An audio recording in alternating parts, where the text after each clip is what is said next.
nandito po tayo sa may Dalig San Roque. Ay guys, katakutan si tatay, naglalakad guys oh. Nandito ako guys oh, sa may San Roque daw. Nakita ko siya doon, naglalakad siya guys sa may gilid na yun guys oh. Diyan siya naglalakad. Eh, nandito na kami guys. Ayun na si tatay. Tigasan po kayo tatay. Vlog po raw guys ang kanyang moto. Kawawa naman guys. Kaya tinulungan ko siya dito guys na sasakay ko siya sa papuntang Kalahan guys. Tara guys, let's go guys. Tara tatay. Sasakay na po natin siya guys, si tatay.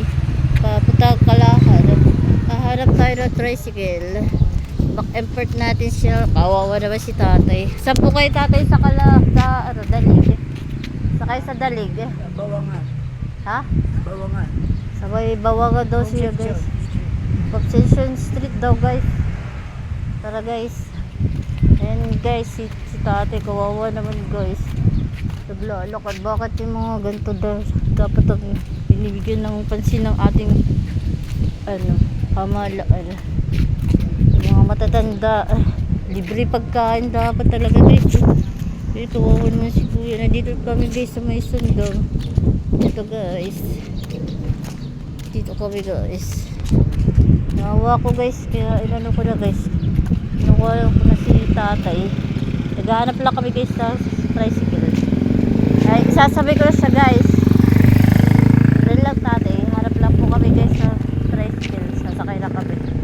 Papuntag Kalahan guys. Nagkakalahan din pa ako guys. Dito na kami guys sa may. Yun guys. Kung mayroong free temporary guys oh. Kami guys. Tara guys. Kami ay sasakay. Wala lang guys. Wala guys tricycle. Napakahirap oh. Walang tricycle guys. Tara. Kainit ang panahon guys. Ay si tatay. Kaya kayo walang tricycle guys.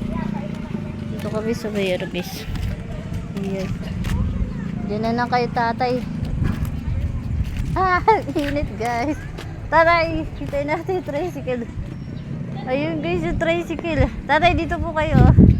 Dito po kayo sa gilid. Nagharap lang kami guys sa tricycle. Pakainit. Nandito kami sa may San Roque daw. Walang tricycle. Ay guys, may burger. Napakainit guys. Tara guys. Thank you for watching guys. Salamat. Meron pa si tatay. Tatay, kaway-kaway. Thank you po. Salamat po.